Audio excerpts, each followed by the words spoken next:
August 13th, workout breakdown, chest day, everybody's seemingly favorite focus.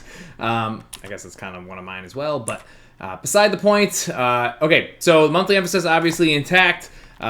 Sometimes getting a little bit creative, which is kind of cool because you can find a lot of different cool structures to work with. Again, I don't know if I've said this in the past, but for me, like after doing this for so long, like just finding unique structures, like the outlines of the workout, is probably the most challenging part of writing workouts at this point because I'm not really one for repeating necessarily.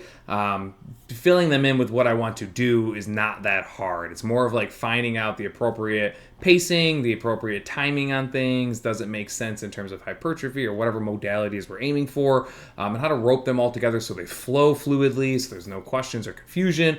And then again, making sure that every group of fitness level is, I guess, has an opportunity to do whatever their capabilities allow them to do. Meaning, like, again, your elite people, they're not going to be, I don't want to cap your elite people. The people that are just starting and fairly new to this, like, they have to also have options that work for them.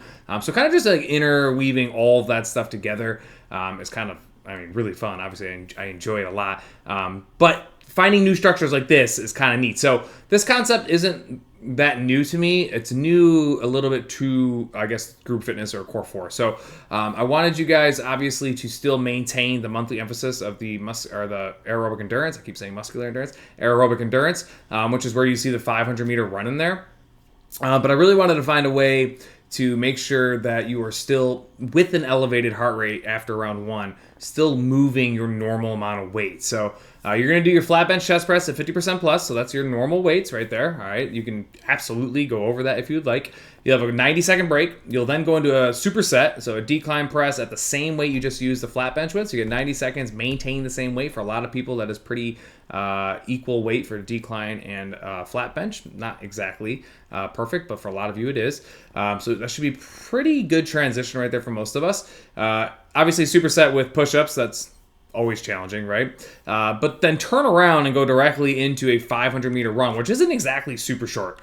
So I really wanted to find, again, like I said, ways to drag this out so we kind of get a little bit longer of a run here. It's a lot different than doing like a 1 minute or a 200, 250 meter run. Like 500 meters, you legitimately have to pay attention to pace.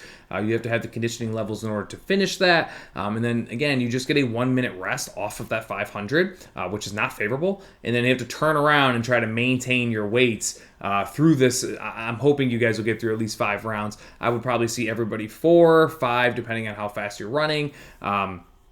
And obviously your ability and power output on the actual chest press. If you don't know what I mean by that, your efficiency essentially on the chest press, right? If you put me next to somebody that's fairly new, even if I am moving heavier weight, my body's just way more used to doing it. My motor control and motor unit control is just so much higher that I'll be able to get through those, 12 reps significantly faster than somebody whose body hasn't done as much repetition with it. So that's what I mean by that. But again, getting through this 4 or 5 times and attempting to maintain the same weight while you have a 500 meter row tagged onto it with a pretty unfavorable rest is where we're going to get pretty interesting and pretty dicey. So it'd be interesting to see what kind of weights people pick on this. I think everybody will start at their normal weights. I think coming round 3, things are going to start getting a little bit dicey in terms of the actual chest press and decline press. And then round 4, I would imagine there's going to be a little bit of slippage. But again, actually, I'm not in town for this one, so I don't actually get to physically see this. Now, the structure itself is great. Like, I already know this is going to work really, really well. I'm just curious, if I like to see the masses in terms of like percentages of people that kind of slip off in round 3 versus round 4, like how many people are really getting kind of crippled by the run. Now, there is a 3-minute time cap on the run.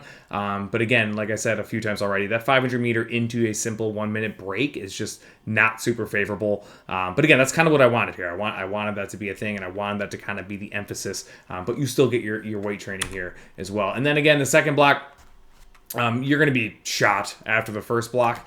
So didn't want to put anything like prominent on the second block in terms of the lifts. You're just not going to get a ton out of it. So I think doing some of these supplemental things and supersetting yourself to failure essentially or full exhaustion is going to work really, really well. So anytime you guys see supersets, you'll see these 3 to 5 sets. I do not urge many people to do 5 sets of supersets. Just be very clear.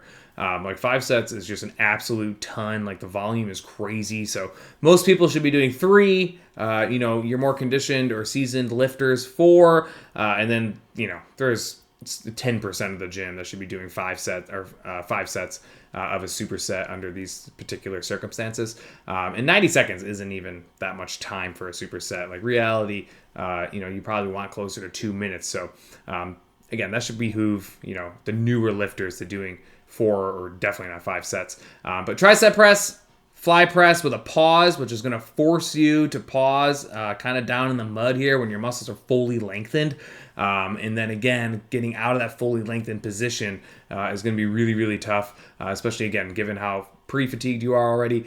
Just be careful, and I'll say this on video. If you guys, do watch this and get to the fly press with a pause, pretty risky in terms of like if you get to the bottom of a fly press and you disengage your shoulder girdle, like you don't want to do that. So if you watch this, just keep that in mind when you guys get there. And then I really wanted to do this. So you have 12 minutes here. These supersets should not take 12 minutes. And I know a lot of people see the remainder of time stuff. Like I try really hard to never put like busy work into the workout. Like I scope all of these out. I'm like minute to minute trying to figure out how much time we have, planning one block after the next ahead of time before I write it in stone, because I want to take advantage of all the time you have. And right here, given the amount of time you have and people only doing 3, maybe 4 sets, like you should have a handful of minutes, like 3 minutes at least, to get to the AMRAP at the bottom and accumulate more calories on the treadmill, which again is, you can treat it kind of like a 3-minute negative or a 3-minute max run, or I'm just saying 3 minutes. You could have 4.5 minutes left, right? Where you guys could pop off that last set, a superset, and just go straight to the treadmill. And if you have the right mindset, you can get a lot out of that last handful of minutes rather than finishing your last superset, moseying around, putting your weights down, cleaning off your stuff, and then, oh, maybe I should go run for a minute. Like, that's irrelevant. You're not getting anything out of that.